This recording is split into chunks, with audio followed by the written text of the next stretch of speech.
vakum yang belum ada AI-nya, dia harus didorong-dorong atau harus dinyalain on off-nya. Tapi kalau yang cerdas, ada AI-nya, dia bisa berkelana sendiri. Misalkan ada tangga, dia jatuh apa menyelamatkan ini? Menyelamatkan ini. Dia bisa belok sendiri ya. Ada sensor. Ya, ada sensornya, terus bisa membersihkan sendiri juga si vakumnya.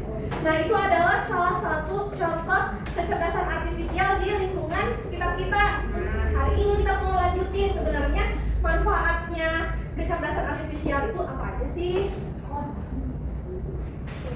Nah, sebelum mulai, untuk meningkatkan rasa nasionalisme kita akan menyanyikan lagu Garuda Pancasila. Oke, semuanya berdiri.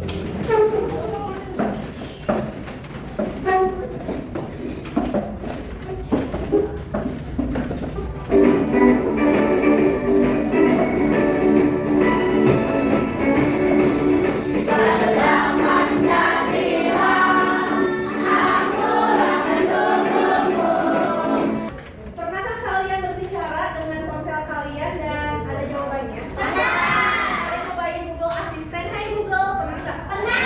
Bisa apa kata Google? Hai kembali gitu. Ada yang bisa saya bantu. Oh iya, ada yang bisa saya bantu muncul ya nanti. Ya, kita ngetik apa yang kalian kamu butuhkan. Terus pernahkah kalian ketika menonton video di YouTube atau TikTok tiba-tiba ada rekomendasi video yang kalian persis pengen? Misalnya di TikTok tuh tiba-tiba ada rekomendasinya mah apa sih? Ada cicinya. Cici itu apa? Ada baru lagi namanya Cici. Nah, sebelum lanjutkan ke pembelajaran, Ibu akan sampaikan dulu tujuannya kita belajar ini untuk apa sih? Nah, tujuannya yang pertama nanti kegiatannya melalui penayangan video, siswa dapat menjelaskan manfaat kecerdasan artifisial.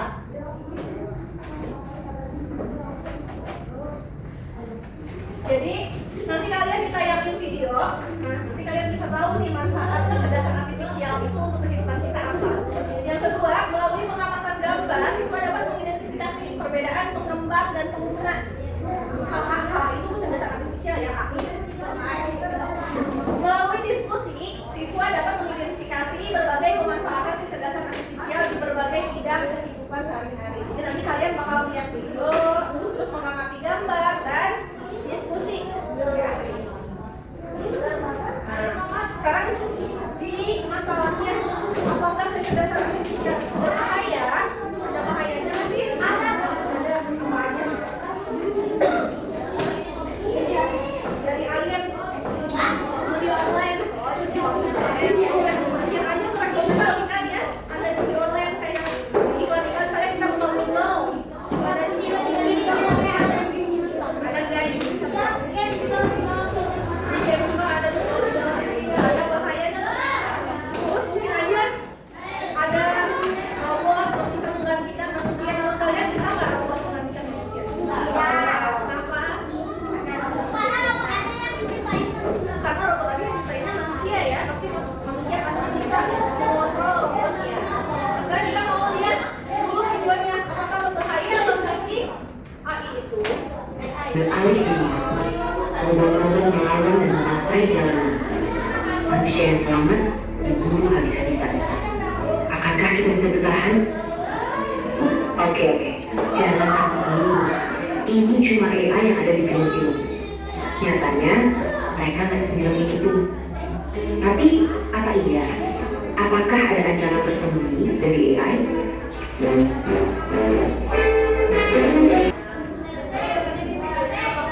Mereka bakal jadi robot-robot yang berbahaya enggak? Iya. Ternyata AI ini dibuat untuk mesin yang dapat membantu kehidupan manusia. Jadi belum tentu mereka itu bakal jadi membahayakan karena manusia juga yang akan mengoperasikannya. Jadi manusia yang bakal duduk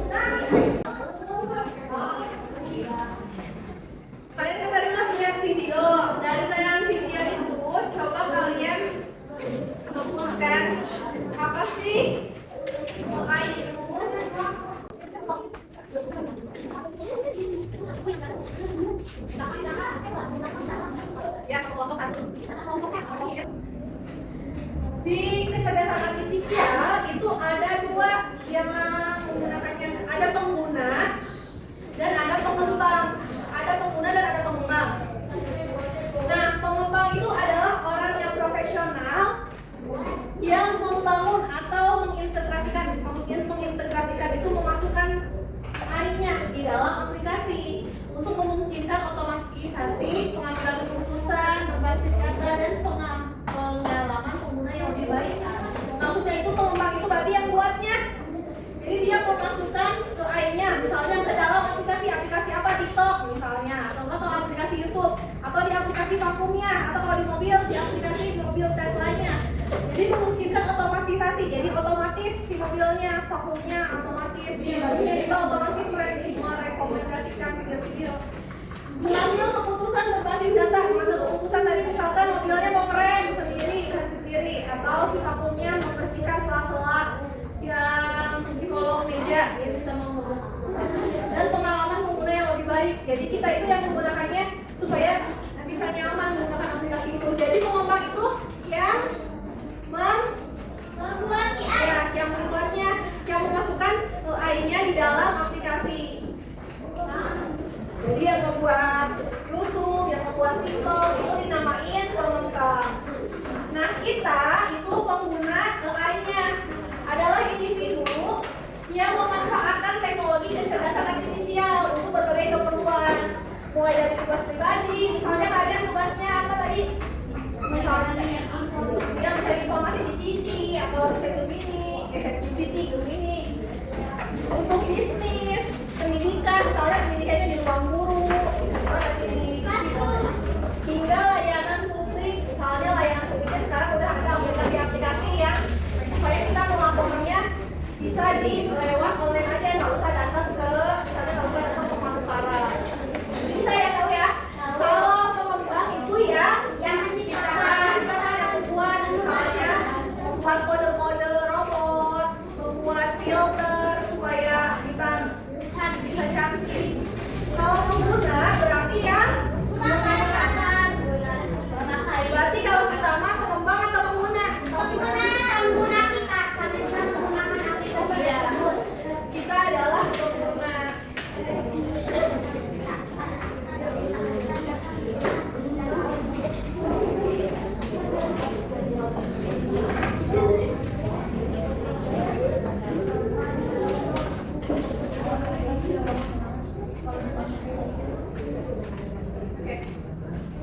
Nah, sekarang ada lomba kerja yang kedua.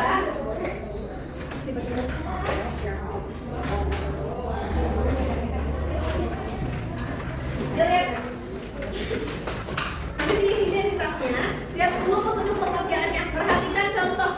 Berilah simbol lingkaran untuk menjawab pengembang. Jadi menurut kamu kalau si soalnya itu menunjukkan pengembang, dikasih lingkaran. Berikan simbol segitiga untuk jawaban pengguna. Jadi kalau misalnya kasih pernyataan kalimatnya, oh kayak ini pengguna, berarti kasih gambar segitiga.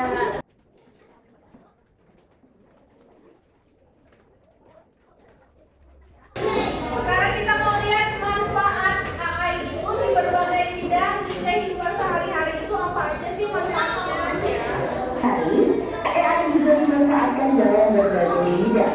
Bidang kesehatan, AI dapat digunakan untuk membantu dokter membuat jadwal temu, mendiagnosis alat penyakit, dan merekomendasikan obat atau terapi tertentu.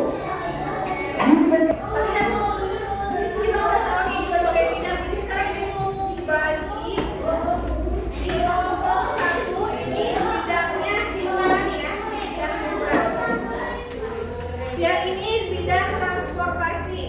Yang 4 kesehatan, yang yang ini keamanan. Nah, tuliskan dulu nama kelompoknya udah. Kelompoknya sangat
Aplikasi yang pertama adalah Halodoc.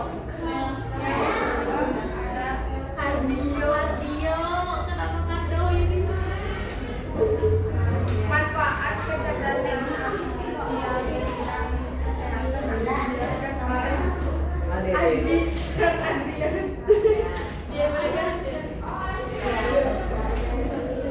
Membantu orang yang tidak bisa berobat di rumah sakit.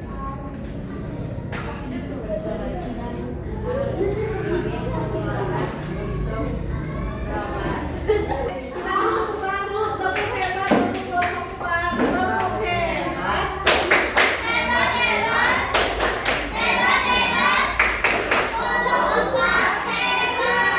Kami dari kelompok 3 akan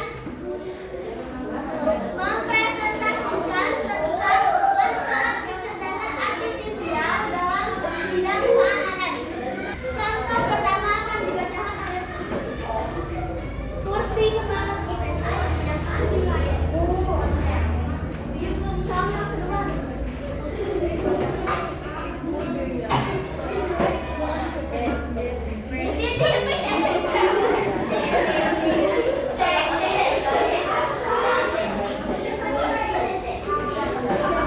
Manfaat penggunaan KA atau yang disebut kecerdasan digital yang disebut.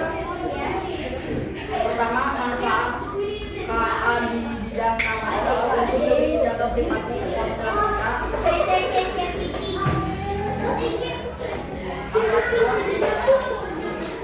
Manfaat kedua untuk mengetahui rekaman perjalanan yang terjadi.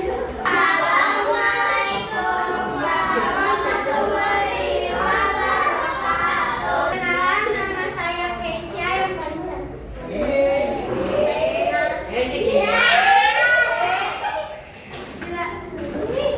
tuliskan minimal 2 manfaat. Google Maps dapat membantu kita mencari alamat yang akan dikunjungi. Mobil otonom, mobil yang dapat berjalan sendiri dan diatur oleh manusia. Tadi apa di contohnya kalau kita YouTube, TikTok, Sekian dari kelompok kami.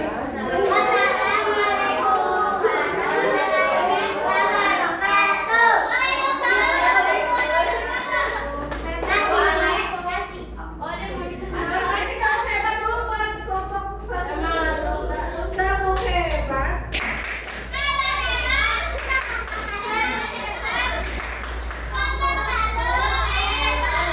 Kita akan mengisi soal evaluasi dulu. Di sini ada soal asesmen. Kalian tulis ini soalnya kalau tadi yang pakai itu kelompok, kalau ini masih praktik.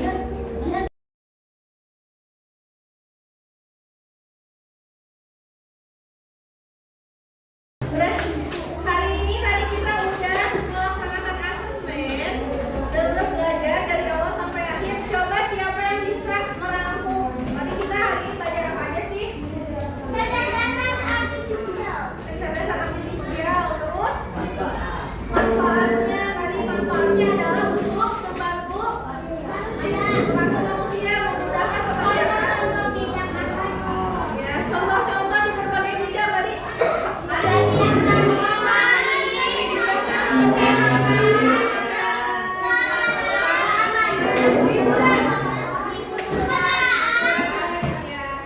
Contohnya misalnya hiburan di YouTube dan TikTok, kesehatan misalnya pengecekan jantung di smartwatch atau aplikasi Halodoc, konsultasi dengan dokter secara online.